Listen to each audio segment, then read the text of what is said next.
All right, we kicking it with Alex, one half of Alphafly. These guys figured out a way to kind of measure fly, right?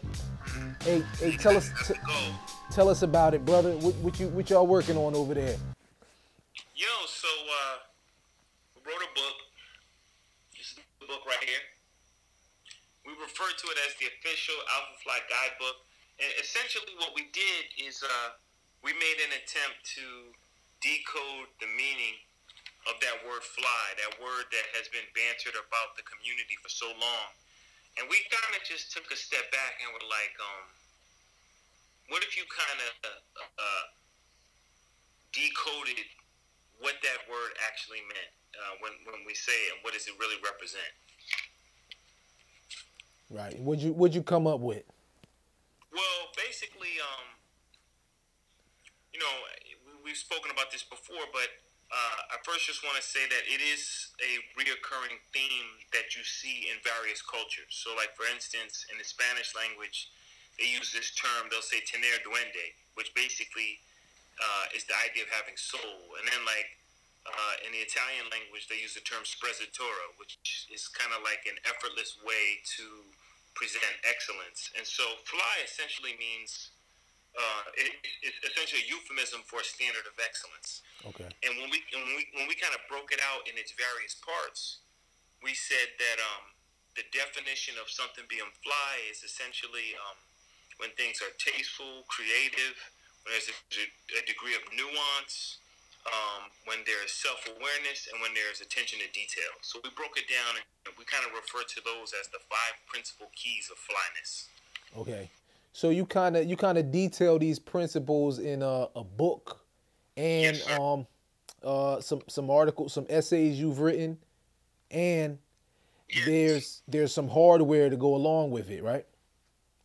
Yes, sir. Yeah, so basically what we did is we wrote the book first, and we were thinking about, like, a way that we could kind of bring people into this idea of examining, you know, what it means to be fly. So we abstracted the major contents of the book into the form of a ruler.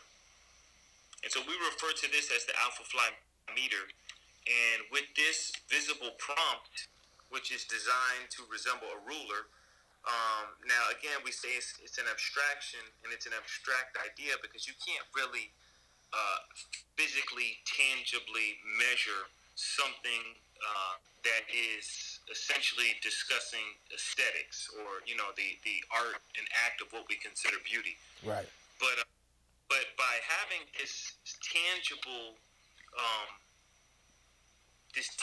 abstraction of the idea, we essentially designed it as a ruler, and we said that it kind of consists, again, of those 5 principal keys of tastefulness, creativity, self-awareness, and nuance. And so the idea is that if I'm out at a store, or if I'm out at the onset of an experience, if I'm at a restaurant, or if I'm looking at an object, a piece of furniture, or I don't know, coffee maker, whatever it could be, I could pull out this visible prompt, and I could take myself through these 5 keys and kind of measure where that item falls, and whether or not I'm determining it as aesthetically pleasing, or excellent, or fly.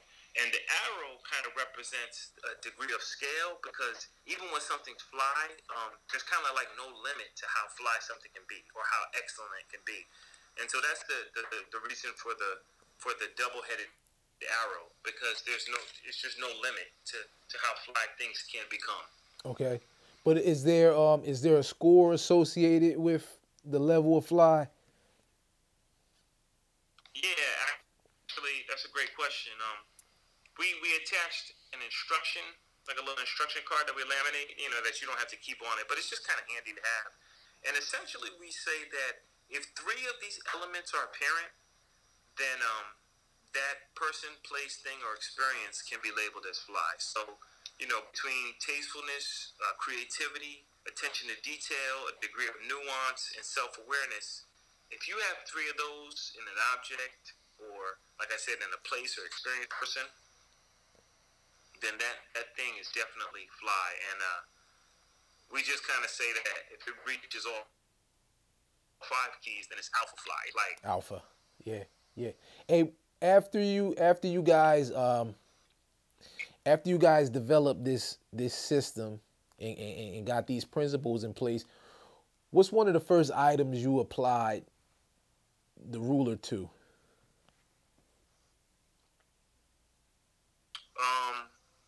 Yeah, it's a great question. It's funny. I actually remember seeing, and I wish I had still had a picture, but I remember looking at a pair of pants. I think it might have even been a pair of corduroys. Uh-huh. And I remember looking at them and saying to myself, you know how you see an item? I mean, I'm into clothes, and I know that you are. And you have a very developed sense of taste. And but even still with that, you see items sometimes, and you're kind of on the fence, And I remember looking at it and saying, you know what? Let me see if I can determine how I feel about these particular pants by taking myself through the meter. And I remember kind of going through it, and after really, kind of doing some self-examination and following the prompts, realizing that, those don't really work for me. So we definitely have used it multiple times with objects, and on a larger scale, there are experiences I've seen in the media or just things that have happened around the world, and I say to myself, just from an experiential standpoint, that was not a fly experience. And if we would have had this meter handy, then maybe some of the breakdown in experiential flyness could have been avoided. You know what I'm saying? That's deep. That's deep. Where did you research? Like, what was the research like for something like this? Well, we refer to it as an empirical study. So basically what we did is we kind of we had talked a lot about this idea of flyness, this term that's been bantered around in the community for so long, and we almost kind of reverse engineered. So we looked at certain people in the culture that we celebrate and we consider to be fly, and not just people, but like I said, things and experiences and objects that we like certain objects where we appreciate the design. And we were like, what are some of the reoccurring elements? And we just kind of kept going through what are the themes that we see? And it was like every time we examined someone or something or some experience that left us with that feeling of aesthetic excellence, we saw those same 5 recurring keys. So we kind of just catalog, document it, and then we just pulled it all together in a thesis that we figured that we could present to the culture, that we feel that the culture would appreciate. Did anything surprise you? That's a good question. It was funny because we kept going through, certain, trying to figure out what would be a realistic number. I remember there was times when we thought that we could narrow it down to 3, and then there were times when we had up to 7 keys. And so I think it was surprising just to, once we settle on those 5 keys, to see how they consistently kind of proved to be true. Okay. I kind of would challenge anyone. It's like, if you show me something or someone that you think is fly, I feel that we could undoubtedly identify the presence of all 5 of these keys or benchmarks being present there. So okay. And the other thing I think that was surprising was that once we got our ideology together, there are scores of actual academic papers that have been written on how you tangibly measure certain things in the aesthetic realm. Okay. There's definitely been a lot written about self-awareness, but okay. even on the relationship, we innately associated creativity and risk, because anytime people are exhibiting certain degrees of creativity, there's risk associated with that. Definitely. And there's it was funny. It's like we made that association, and then we started digging a little bit, and we found that there were sociologists that had made those same connections. So that was kind of surprising and reassuring at the same time. Okay. That's cool. I'm on board with you. It sounds like you and the sociologists both agree that, or all agree that that you can kind of quantify this thing. But what do you say to the people who feel like you can't measure the arts in any way, or creativity, or self-expression? Yeah, I mean, I think that that's a valid question. And you had mentioned a little earlier our essay. You know, we wrote an essay that we published on our website, and we entitled it "The Death of the Tastemaker." Uh-huh. And in that essay, we kind of talk about the role that certain people that set themselves up as tastemakers, the role that they've had on. We're speaking specifically to fashion in that essay, but the role that they've had in the retail place and the effect that their decisions have on us as consumers. But I mention that only because, in a very tangible sense, taste is something that's physical.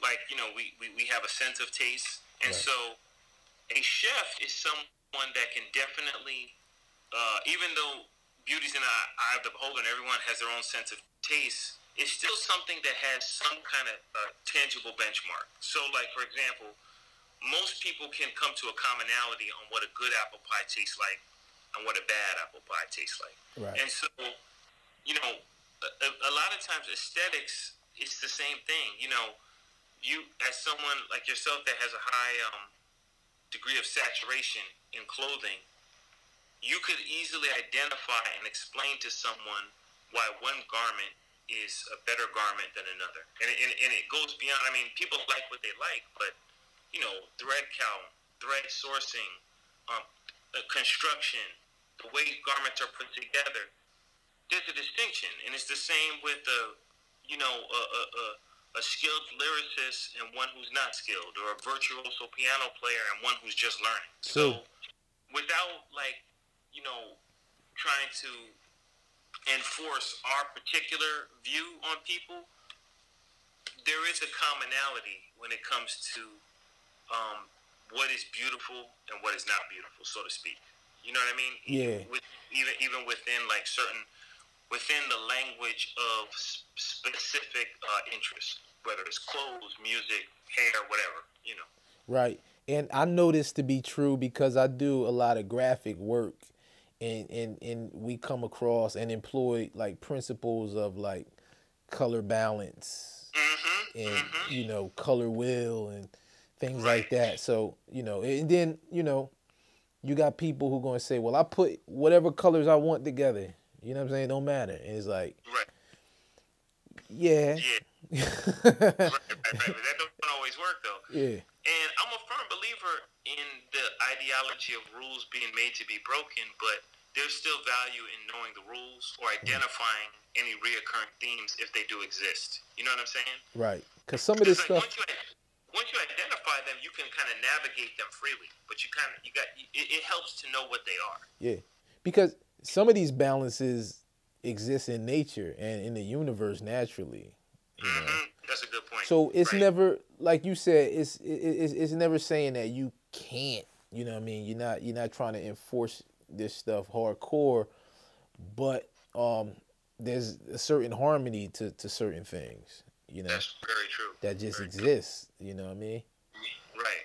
Like one of the principal keys that we talk about in the book, and that's on the meter, is the idea of self-awareness. And a person, a place, a thing, or an experience can be self-aware. Now, for a person to be self-aware, that's obvious. That's having some idea of your strengths, your weaknesses, your limitations, so on and so forth. But objects or experiences are designed by people.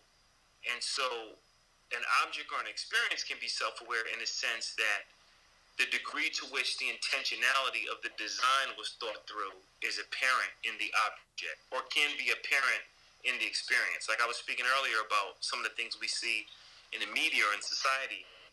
And I always go back to that Starbucks incident when, you know, two brothers went into a Starbucks and they ended up leaving in handcuffs. And all of that was because I feel of the manager's lack of self-awareness. And you know, the byproduct of that, Starbucks being closed for half a day, and you can imagine the amount of money that they lost and the risk that they took on by dealing with that experience. But it's like if the manager would have had a prompt like this in front of her at the onset of that experience, she may have slowed down and asked herself, okay, am I being self-aware in this instance? Okay. You know what I'm saying? And then something that was small ended up skyrocketing out of control just as a result of a simple lack of self-awareness. Right. Tell everybody where they can grab the book, and then talk about your personal style. Okay, cool. The book is available on our website. It's www.alphafly.co. The book and the meter, we sell them in tandem. We sell them separately. You can also get the book at major retailers like Amazon, Barnes & Noble, and Books A Million. As far as my personal style, I love clothes. I love color. I definitely am heavily influenced by having grown up in New Haven, Connecticut. I'm definitely influenced by the Ivy League aesthetic. We had, J Press. We had Eagle Shirt Manufacturers. We had an Eagle Shirt Manufacturing, kind of like a factory store. It was above a sewing store, and we would go upstairs and buy the Eagle button-down Oxfords for $5. They used to have a bin with all of the kind of like the slightly off shirts. Yeah. And I remember going up there and just buying used to buy button-down Oxfords like crazy. But in recent years, I kind of have narrowed my color palette just because I'm trying to mess with and see how much I can do with like a limited color palette of black, white, and like some dark navies. And I still do gray. I used to do all the full colors, but just as a personal challenge, I was like, how creative can I be if I just limit that palette? So that's kind of been my mind thing. I was joking with you saying I feel like a politician because I got this political hook on. I like it. I like the knit tie, and I like the jacket. Real classic lines, man. Thanks a lot, brother. I mean, definitely gonna be looking at your feed for influence because I'm definitely a diehard low. I call myself like a reformed low addict. So I'm still. I see your feed and it like pulls me back. It'll bring you back. Yeah, It'll bring you back.